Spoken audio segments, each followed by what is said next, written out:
Gentlemen, you are both drunk on cosmic wine. Welcome to the show. I'm Dr. Mark Sylvester. And I'm Dr. Richard Schulman. This is Alt Psych.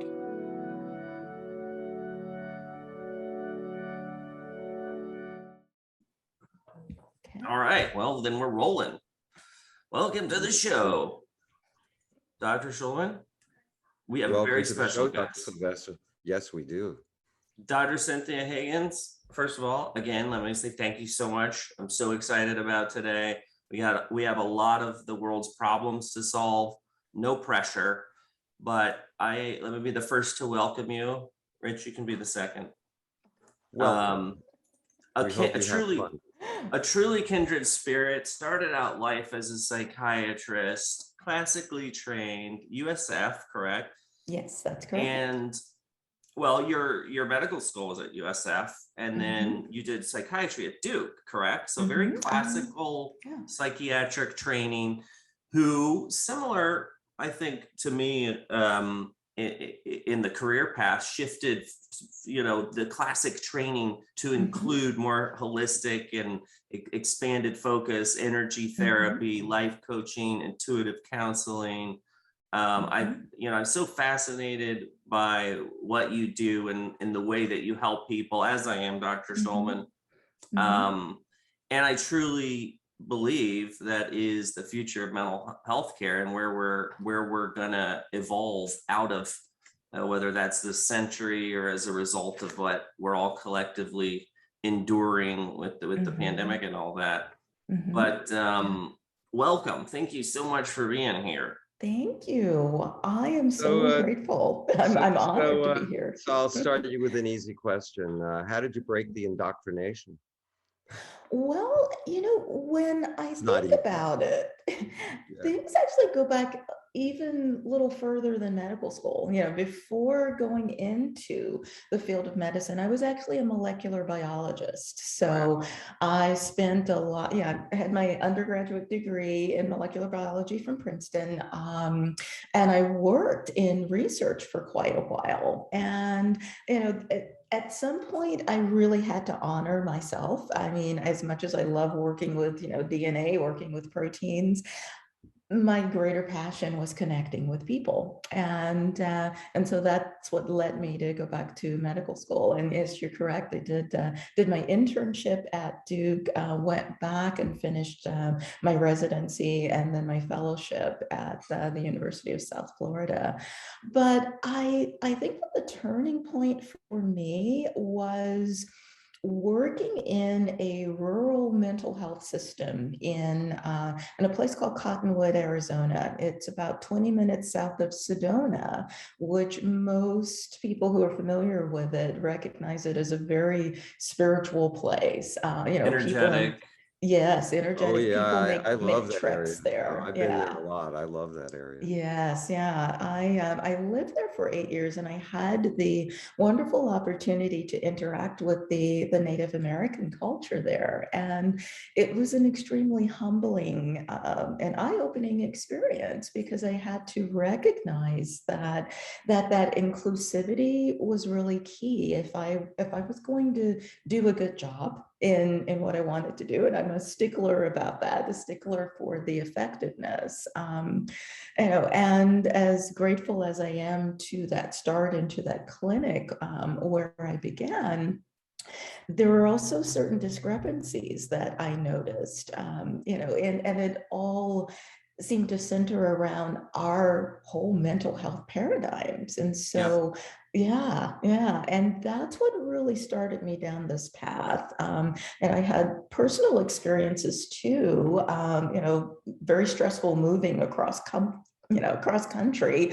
And just all of the things that I experienced with that transition led me to seek more. And I realized, well, in seeking deeper answers, deeper resolutions, deeper understanding to, the life stressors that we all experience, that, my experience was mimicking that of my patients. And and your background in molecular, I mean, that's so brilliantly said. And I kind of had a similar, you know, I came from engineering, and a lot of people are like, well, that was a different career, a different life. Don't really see how it ties into medicine.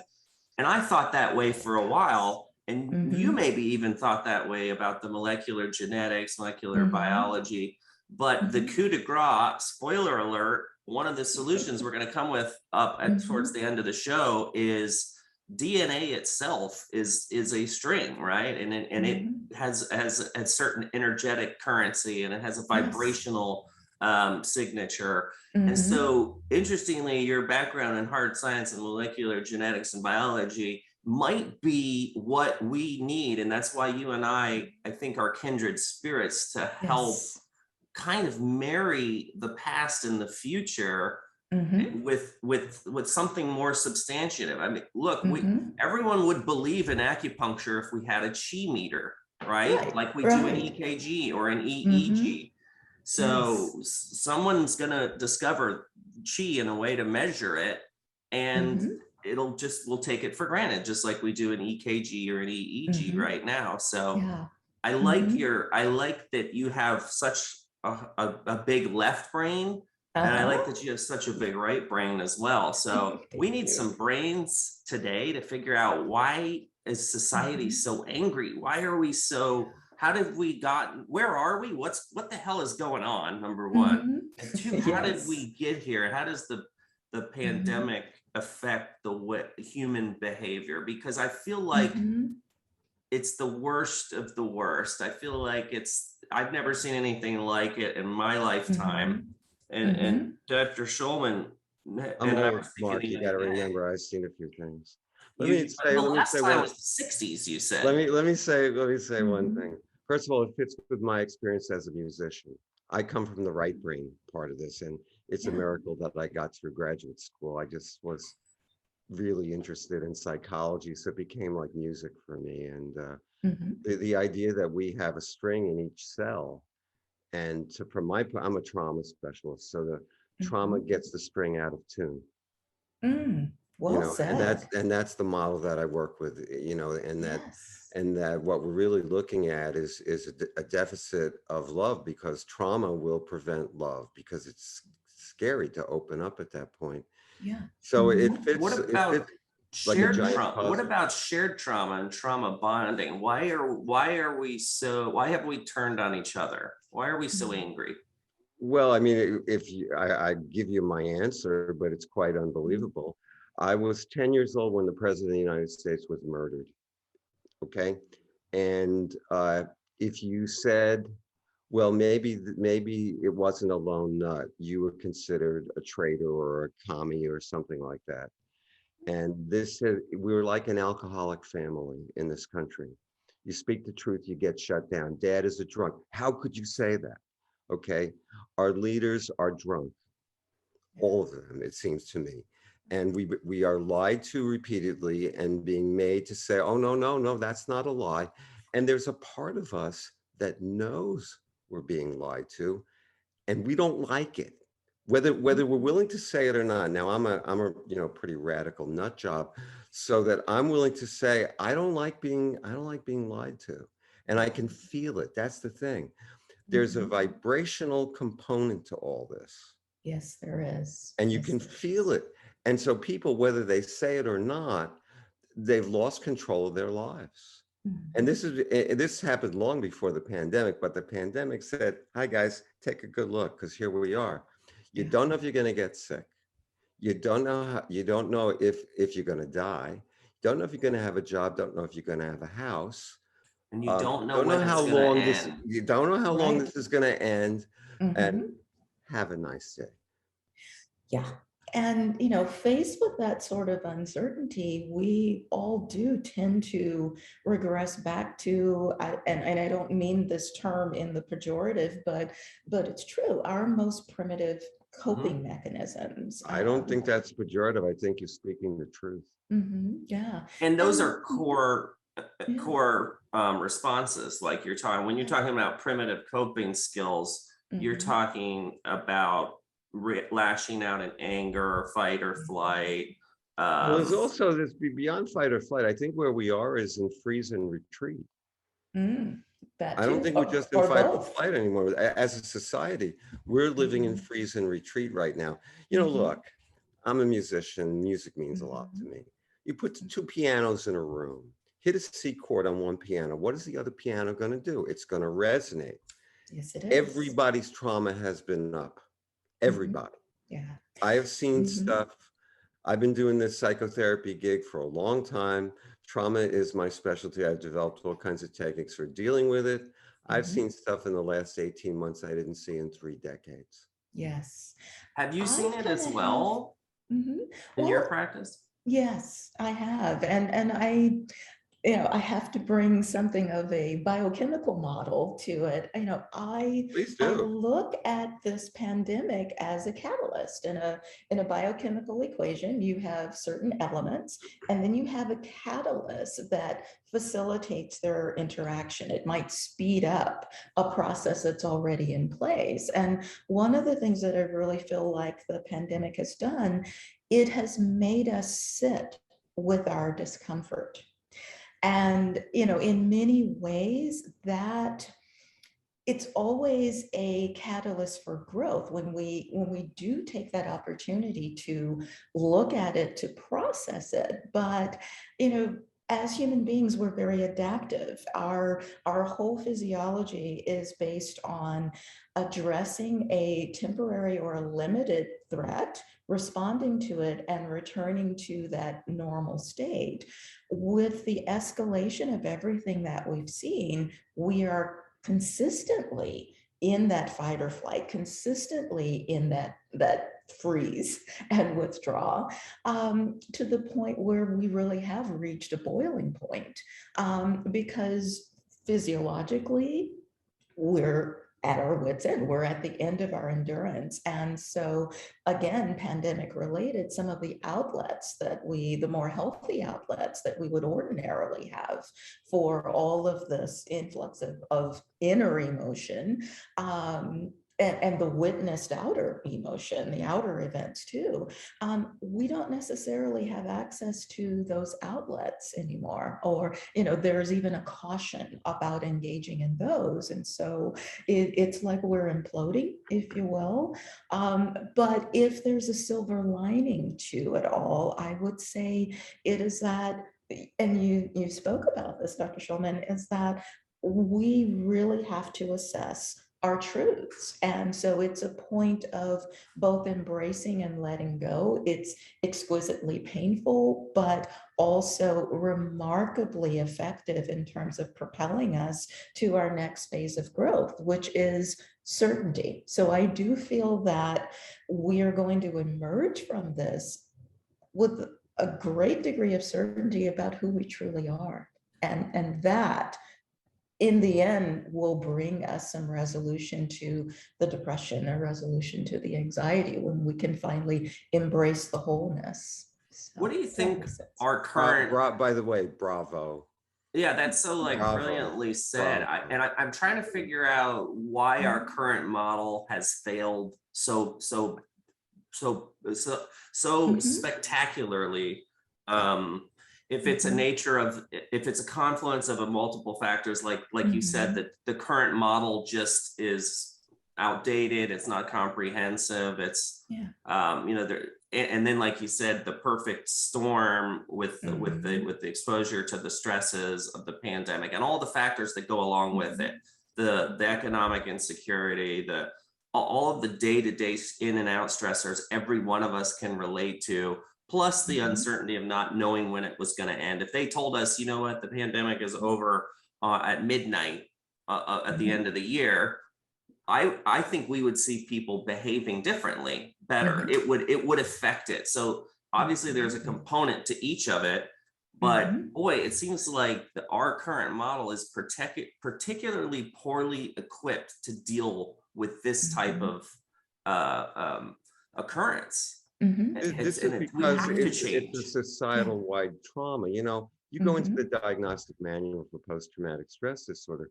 It doesn't have to happen to you for you to get post-traumatic stress. You just have to watch it. Okay. So what in much of my work is based on the idea of state-dependent learning and memory. The the psychophysiological state you're in when you learn something determines how you retrieve and process the memory. If we're dealing with trauma, a lot of times just talking about it ain't enough, and a pill doesn't make it go away. No, You know, so you have to go deeper. A lot of the techniques that have to be used, whether it's eye movement or tapping, I work with body therapists to look at how the body is like encapsulating the emotion and either dissolving that cyst or finding a path out. You tell people, yeah, that was really bad, and they say, yeah, I know it's really bad. Now what? Well, maybe, you know, how about you take an aspirin and maybe I'll talk to you next week. That's not, you know, not gonna do it. you know, It's not gonna do it. and that's, and I think if you look into the history of psychotherapy, why psychotherapy conventional psychotherapy has failed in treating addictions, because it doesn't get deep enough. And we are dealing with societal-wide trauma now. And it's reinforced everywhere. You can't get away from it. So we have to change. We have to evolve a new model. We have to expand our toolkit.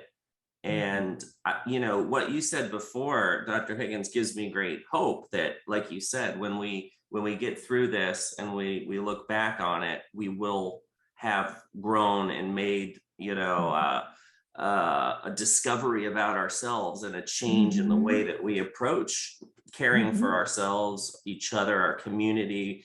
We realize that, you know, we all are connected. And we've talked about it on the show before when the whole social distancing ethos first came out. Immediately I saw how people equated putting on a mask with not making eye contact with that fomite over there, you know, who's out there to kill you. And I think at that moment was when I first discovered we're something uniquely bad is going to happen here to the fabric of society and the way that we interact with each other, mostly the way we love each other and respect each other and admire each other. And I was thinking we're going to lose more of this positive stuff. I didn't think that we would see the level of rage, anger, and violence. It doesn't surprise me in hindsight, hearing myself say it and looking back, but at the time I didn't see necessarily that was where we were going. So the anger is quite shocking, and there's a lot of hopelessness and despair too. Let's not leave them out. So what do we do about it? Well, you know, for me, when I look at expressions of anger, I really have to look at it in its full context. And it's just my belief that we can't get angry about something that we don't care about. So it isn't just that we're angry, we're also hurting. There are aspects, as Dr. Schulman mentioned, there are aspects of what we've experienced that, you know, we might go for treatment, but they never get discussed. They never get discovered because sometimes they're hidden even from ourselves. And so some of these alternative techniques that really have us very gently explore that, very gently release that, they make a tremendous difference in the overall outcome and in establishing a degree of resiliency such that people don't find themselves in that place again. A lot of times, you know, because of this shared trauma, because of the impact on our DNA. One of the things I want to say about our DNA is it's very, very impressionable, a lot more so than people think. And, you know, there's a whole science around that, and it's called epigenetics. And that represents changes to gene expression that take place in the absence of changes to the DNA itself. So, you know, what's going on here? What we know too, one of the biggest factors expressing our DNA, which of course affects everything about us, one of the biggest factors is perception. Perception can actually change expression.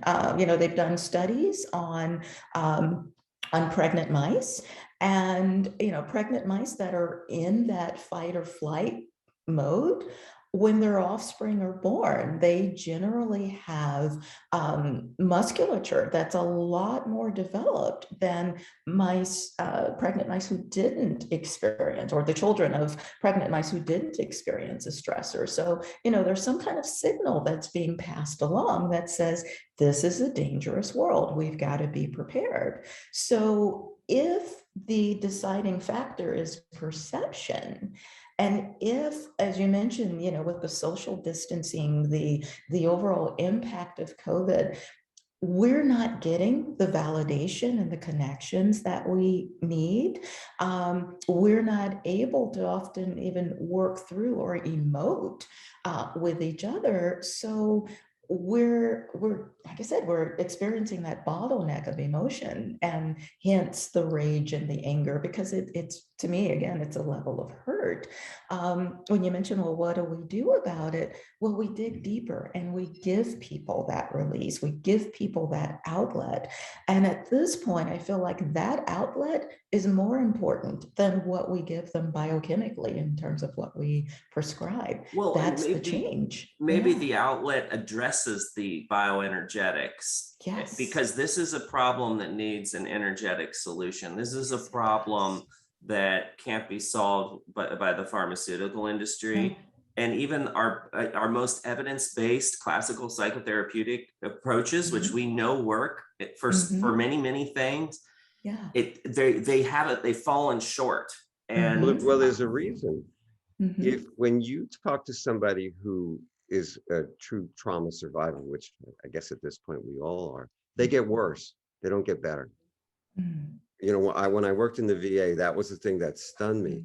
Everything I knew about psychotherapy I had to throw away, because if you spend a lifetime pushing down what you saw in combat, and then some idiot intern says, well, did you see combat? What happened? And now this thing comes up with nowhere to go. So the person is flooded with this circuit. It sounds like a circuit. This circuit that they can't turn off. And that's why we have to do things that interrupt the circuit, to turn down the game, call whatever you like. From a practical point of view, if you talk about your trauma, you get worse unless something happens to change that circuitry. Because, in ordinary, I'm pretty simplistic about these things, but ordinarily, my hippocampus will decide if something's safe, and it sends a signal to the neocortex, say, yeah, it's safe, you can think about it. But when it's not, the amygdala it's an emotional hijacking. I can't tell it to shut up. Yeah. So we have to interrupt that signal somehow. Well, when you say circuitry, let me back up, because are you talking about like neural circuitry, the hardware itself, or are you talking more energetics and vibrational and frequency, or attenuating some of the negative energy? I don't think they're any. I think they work in tandem. The bottom, look, obviously in my work in trauma, I'm not a medical doctor. I send people to you, Mark, for when I think they need a biological support. But my bottom line is, what the heck are we dealing with? We're dealing with something that happens in front of me. Okay, there's some kind of thing that doesn't make any sense to me. You're perfectly safe in this office, the ceiling is not falling, nobody's hitting you, but you feel as if they are. Okay, it's like a time machine. Yeah, it's that and perception. that's what we're doing. So now you have a person who goes outside, and there's somebody wearing a mask, and they go, I'm gonna die. I mean, at a deep emotional level, I think that's what happens. I might die today. I might, this thing might get me, this play. That's exactly what you're saying right now, is exactly the mechanism that I think is why we're seeing that rage and the anger. out of people that you wouldn't normally see this out of. These are people that wouldn't, you know, lash out at some stranger in the grocery store. I think that is what happens, is when it comes down to on an unconscious level, an existential threat, that you get this type of behavior a lot of times for the first time, or certainly a rare behavior out of the average human, the average American. Well, but I don't know. We've kind of evolved into a fairly angry culture even before coronavirus. And the thing of it is, you know, at risk of sounding like the hippie that I always was, there's nothing wrong with anger. It's angry behavior that we have to look at. You know, how do we express anger? Tells us what we don't like. Yeah. You know, and if you can capture that, and you know, here's a real angry statement. You know, I don't like what happened yesterday. Can we talk about it?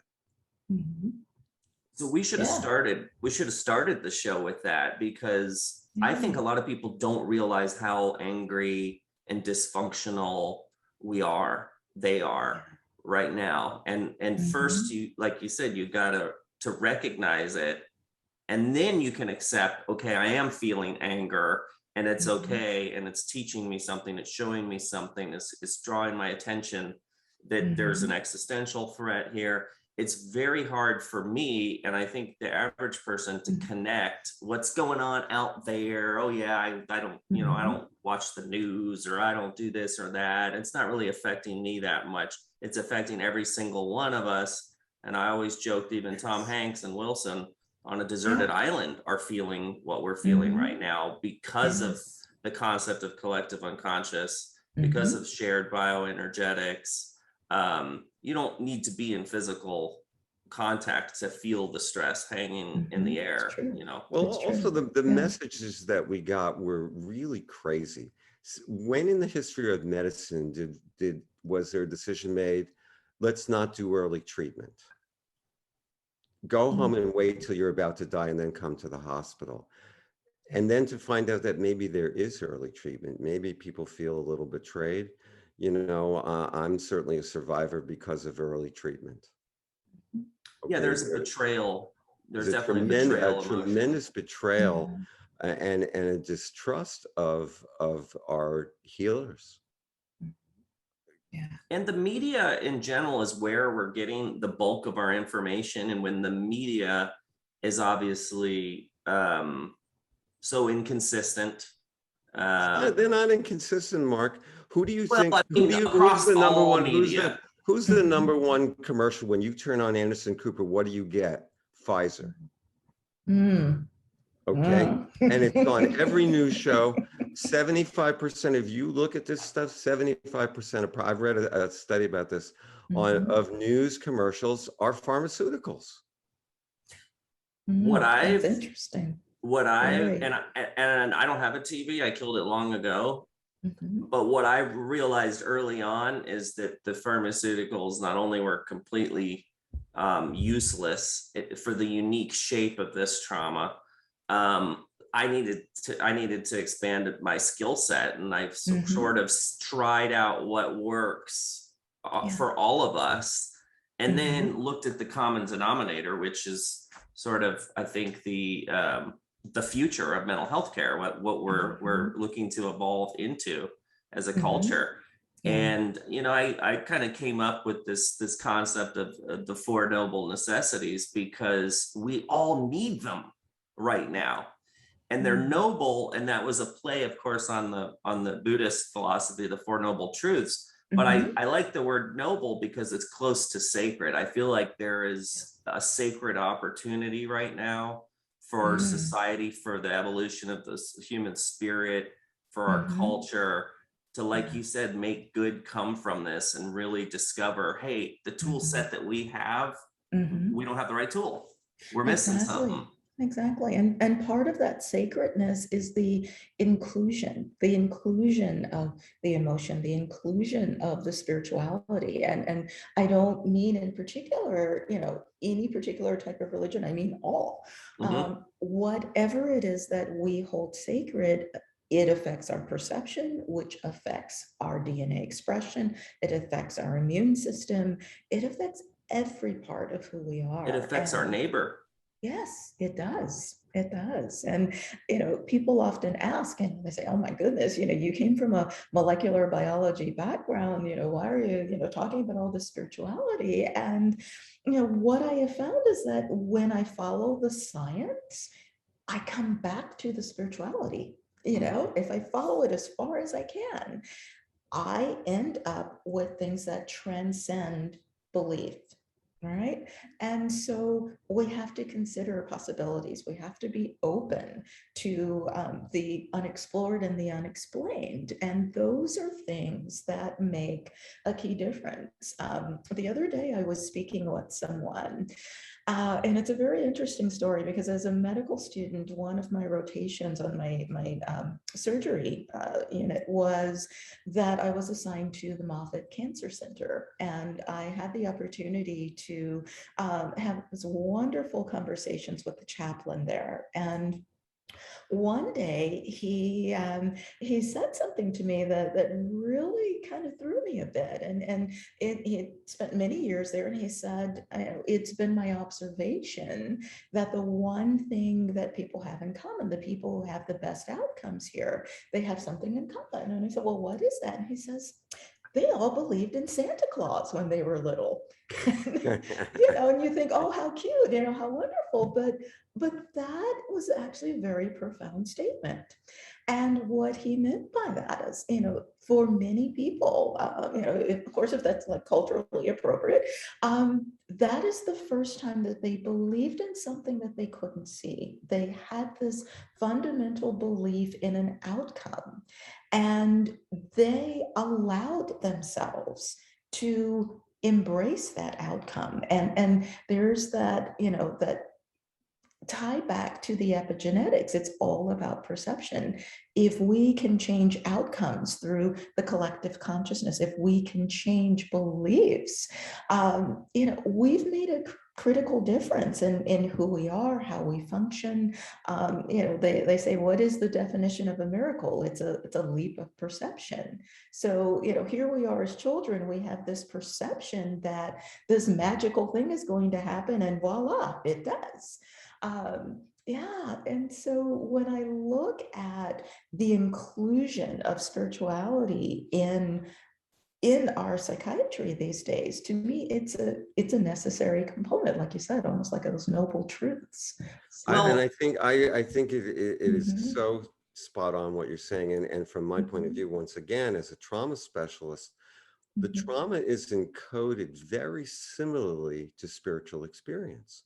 I mean, ancient cultures would choose their medicine people based on kids that had near-death experiences between like ages 9 and 11 because they knew the way to the other side.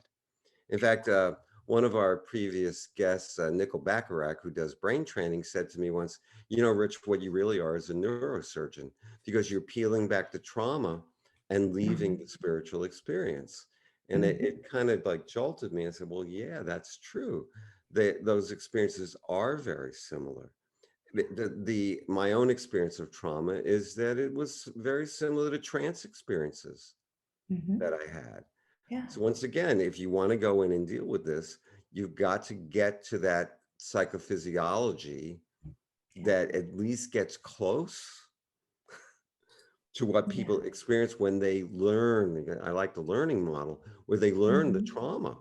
So what do they learn? They learn that it's not an ordinary experience. They don't have to see it all the time. But if something reminds them of it, they relive it. Yeah. Okay. So how are you going to stay in a position of love when you're reliving something horrible? And that's what we're up against, I think. Well, that's why it's exciting though, too, at the same time that it's overwhelming and hopeless because. Oh, no, I don't feel, I hope I didn't say, I don't feel overwhelmed and hopeless. No, I think society does. I feel overwhelmed sometimes. Most patients that walk into my office would agree they're overwhelmed, stressed, fearful, restless, irritable, discontent, there's definitely that common palpable thing. But the fact that the classic tools are failing so spectacularly is what is so exciting to me about it, because although you guys may have figured this secret out in terms of providing that level of care, or we all have, we haven't really been in a position where it was absolutely necessary. You know, if you help 70% of people that came in with big pharma, great, then you're only missing 30%. But that's, you know, pretty average batting average, let's say, for a 21st century American psychiatrist. This is a trauma that this is just a square peg in a round hole. And that's why it's so exciting that, one, it's caught our attention, all of our attentions. Yes. And two, that we can actually change the way that we deliver our care to affect that energetic, spiritual, collective, holistic, however people want to best, what resonates with them, so that they just understand this is above and beyond our biology, the pharmacology, the psychology. There is a lot more to us, and it's staring us right in the face right now. Yeah. And the only thing that scares me is what if we miss it? What if we get through the pandemic and we don't evolve, we don't change the way that we approach mental health care? Are we going to just fall back into old ways, or is this a sort of a one-way ticket and a necessary part of the transition, of the metamorphosis of our emerging as butterflies? I would say that because I feel like we've reached, if you will, a critical mass. There's enough people and there's enough pain involved in this that we can't go back. You know, it's created a mass awakening, and we can't go back to sleep. We can't go back to saying, oh, here, just take this and feel better in the morning, and, you know, walk away from that interaction feeling that we've kept our integrity intact, when we know we could be doing more. All right. I think about, listen, I'm still a baseball fan, believe it or not. Every year you watch baseball. Well, last year there wasn't a lot of baseball. Every team wins a third of the games and loses a third of the games. And the middle third determines who's the champion and who comes in last place. I think we have people that are so locked into the old way, you're never going to reach them. I think there are people who already get it. It's this middle third that we're talking about, and it may be less than a third, I don't know, but it's that group that's going, wait a minute, you know, that old stuff didn't work. I mean, the three of us, I can tell we may have different words that we use, but we basically agree on what's going on. That middle third, and then how do you reach them? You don't reach them with facts. You reach them with emotion. Which is what the Four Noble Necessities is all about. Go for it, Dr. Yes. I promised the viewers I'd give them to them. It was something I did in the promotion, but, you know, I thought about it. How have I actually truly changed in the way I approach every single person as a result of the shared trauma that we've gone through?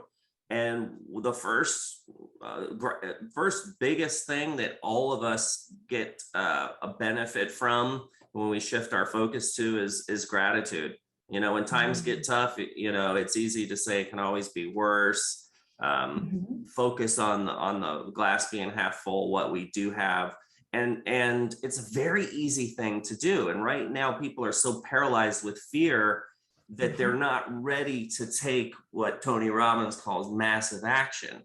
Matter of fact, if anything, they're paralyzed and they're looking for really baby steps and ways to just get out of sort of that locked in syndrome, that emotional locked in syndrome. And gratitude does that. It's a very easy thing. I tell people, once a day, find one thing you're grateful for and say it out loud. Say it inside your mind. Not easy, simple, not easy. Look, here's the thing. No, that's simple and easy. If you can't find time to be grateful for one thing a day, there's no hope for humanity. Yeah, but you're talking about people who've been programmed to be, you know, to push hard and not look at things positively. you know, the who dies with the most toys wins kinds of stuff. And with all the pressure on families to pay the bills, they may not want to stop. And, you know, there's that old saying, if you can't afford to meditate for 20 minutes a day, then meditate for an hour a day. Look, the bottom line is this. I recently went through a pretty strong challenge with coronavirus. I experienced it. Believe it or not, I'm grateful for the experience. I learned things going through this that I could have not learned anywhere else. Okay. And I think that as we go through the different experiences of life, figuring out what are we learning from what appears on the surface to be negative? What are we learning from trauma?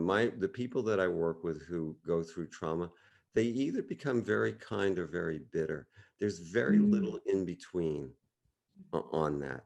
Well, why? We go back to what Mark is about to unfold, and we'll find out. You know, that's what I've seen in psychotherapy, and that's what I've seen when people actually have that experience of, I don't know if it's exactly going through the trauma with support and kindness in the room and touch. You know, we're touch starved and touch phobic in this society, and it's 100 times worse now than it was 2 years ago.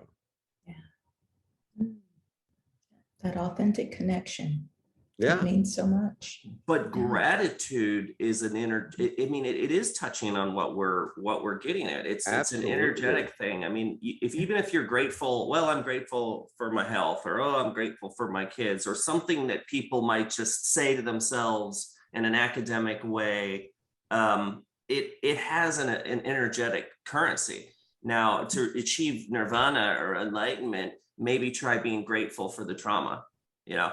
That's where I was going. That has a lot more energetic value. Listen, I had a great doctor helping me. I don't know where he is on your screen. It was Mark Sylvester, and a fantastic girlfriend who is smart. I'm not your girlfriend. We've talked about this, Rich. I can't. You don't listen very carefully anymore. You were the doctor. She was the girlfriend. Okay. I'm with you. I'm with you now. Well, and thank God both of them are smarter than I am. The bottom line is I am grateful for having the experience of people caring for me, but grateful from what I learned about staring this in the eye. And I think that we tend to look at we you know, nobody wants to go through a trauma, and I've got a list to have and I learned something from each one, but it's only because you have to process the information somehow.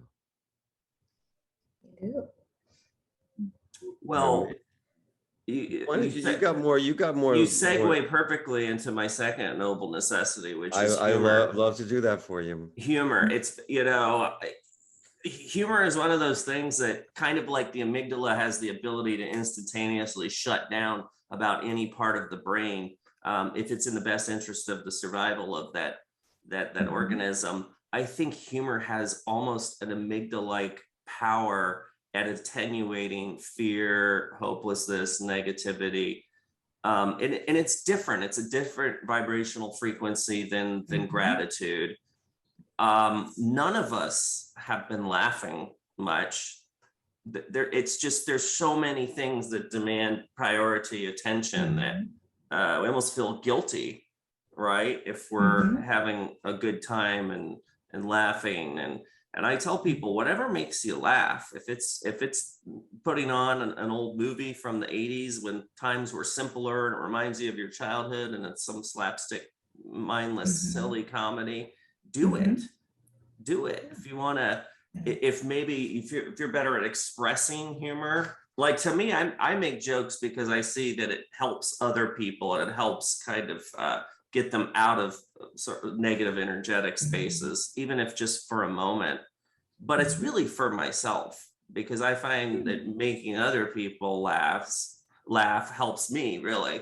It's really a selfish thing, which gratitude kind of is similarly too, because we're grateful for something else that's really about us. So it's like that animal that spends the whole life searching for the scent of itself.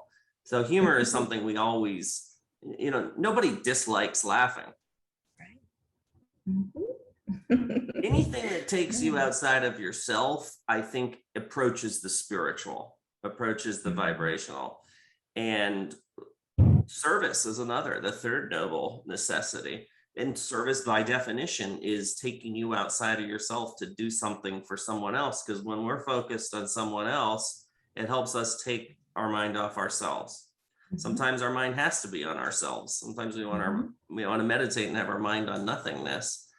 But the vast majority of average person's day is spent in fear and self-preservation and isolation and survival mode. Literally, if like what you said before, Rich, about the amygdala saying, I'm going to fight for my life.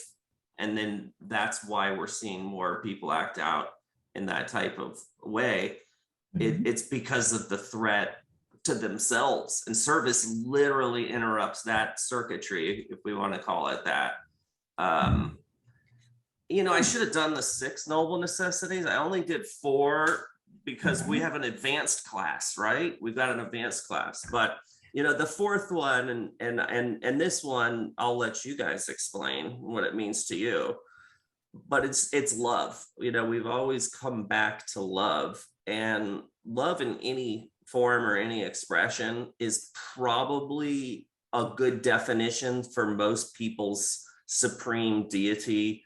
You know, literally people say God is love. So most religions believe love is a very important part of spirituality. It was probably the single, and Rich, you explain it to me, but probably the emotion connection that has the highest vibrational currency, the highest ability to create harmonics in other people, and to create to attenuate fear and anger. But it's a little trite to the average person to say, well, all you need is love. I mean, the Beatles may have been right, but what does that mean? How do I get love in my life? What do you tell people on how to practice love in the way that they would gratitude, humor, or service? Well, you know, I want to back up just a little bit to the third, which was the service, because there are 2 collateral benefits of service. The first collateral benefit is empathy. And with empathy, through empathy, you know, it's like a mirroring effect. I mean, we do have those mirror neurons, right? It's a mirroring effect. And when we can have compassion for someone else, we, by extension, can have compassion for ourselves. And you know, we can spend, you know, all of our efforts loving someone else, ministering to someone else. But if we don't have it for ourselves, there's still this element of feeling, you know, it's almost like fear of missing out, because we're not experiencing it. And like you said, there are a lot of people where, you know, you talk about the word love and it seems very trite, but not when you link it to an experience. And we've all had some experience that expands our hearts, whether it's thinking about a loved one, time spent with a pet, time spent in nature. It's like whatever creates that shift in vibration, no matter what label we put upon it, you know, because to me, you know, love goes by many different names, but the essence of it is the same. And it's that thing that does, it lifts our hearts, it expands our minds, it expands our concepts of possibilities, because when we're in that vibration, we aren't thinking about limitation. We're thinking about how good it feels, how expansive we feel, thinking about possibilities. And so, you know, that would be my advice to someone when times seem at their worst. And this goes back to the first. We can always cultivate that gratitude, even if we, you know, maybe we feel like we haven't had an experience of love in our lives. But going back to the gratitude paves a way for that love. Because I think if most people dig deeply enough, there is some experience that helps them to transcend what pain they might be experiencing in this moment. So I love we what need you love said. now. I absolutely loved it. Mhm. The idea from me is, all right, so what is really compassion? Well, we say it's empathy and it's kindness, but no action, no compassion. And that's where the service part of what you were saying fits so perfectly with this model that I've held dear to my own heart. We don't act, then it's just more like typing rather than writing. You have to act to have compassion. And the other thing that to me is very, very important. One of my mentors years ago was technically a spy. He was a counterterrorism expert, and his job was to see if a spy came over, were they a double agent? And so he was a hypnosis expert, and he did all kinds of very interesting things. What he told me was really incredible. He says people can be programmed to do anything. With drugs, you can get them to do all kinds of things, but you can't break through love. They have not found a way to break through love, and I think it's still true. And that's why what you were saying is so spot on. What does that actually mean? That mind control, and trust me, they've been working on this for decades, whether it's soft mind control or the hard torture kind of mind control. They can't break love. And I think that's the most fascinating thing I've learned in my whole career. And so true. And I think everyone, like when you explain it the way that you did, can relate to that. Everyone has had a personal experience where they've watched love transcend that trauma, that situation, that loss, that inability to break a bond, and then its ability to heal a broken bond. That's a powerful thing. I almost wish that we could invent a more modern word for love to make it less trite sounding, because there's so much in there. I mean, to me, that's more important than all of them. And 5 and 6 are just sort of bonus round things here, because in the end, all you was it Paul? Was it Paul that said all you need, or was it Ringo? I don't remember. The Beatles or the Scarabs? I can But never it remember. was Yoda that said love is all you need. They all said all you need is love. So Yoda said love Oh, is that's all. true, Yoda. Yeah, we should give Yoda credit. But Yeah, my 5, or maybe it was Ringo. I don't know. we don't need to talk about 5 and 6, but really 5 and 6 were courage and faith. And I think courage is something we haven't talked about. It doesn't really fit into the other things, because now we need courage. Disagree. I think you're spot on. Courage, the root word from courage is core, which means heart. I don't think it's not related to all the others. I think it's it has to stand on its own, because it's related, but it's uniquely different in a way that service or gratitude or humor or love can't give. What was the last one? You had another one. And then faith, because out of courage, to get courage, a lot of people can draw, and this goes back to what you were saying before, from their faith and believing in something without the mechanism. And faith carries people through situations like this. It's hard for some people when they're in this state to start at faith. Let's start with gratitude. Let's start with something, more baby steps. But the people who have faith have done a lot better during the pandemic. The people that have courage and hope have weathered the pandemic better, even if they haven't practiced daily gratitude, or they're not as funny as me, I don't know. So these are all, I think, noble necessities that at least in our personal lives, and then for me as a provider, I've increased the dose of a lot during this, because it's so uniquely healing. And I'll tell you one thing, meeting a like mind like you, Dr. Higgins, makes me feel better. Me too. We have to find our tribe. Yeah, we do. We do. And everything that you said, both of you, I mean, this is the antidote. This is the antidote to the fear. Yeah. And and right in this show, that's why I kind of said this is the future of mental health. And notice that we didn't talk about mental health care, although I meant it in both regards. The future of our ability as providers, physicians, healers, however you want to think of ourselves. I want to take exception with that. Look at the three of us. This is the present of mental health. We're all doing this. Now, if we can maybe get a fourth person or a fifth person, that'd be nice. But the bottom line is this is happening now. We don't have to wait. It's happening for us now, but if we were terrifically successful, then the country wouldn't be so angry, Rich. My point is the tools are here now.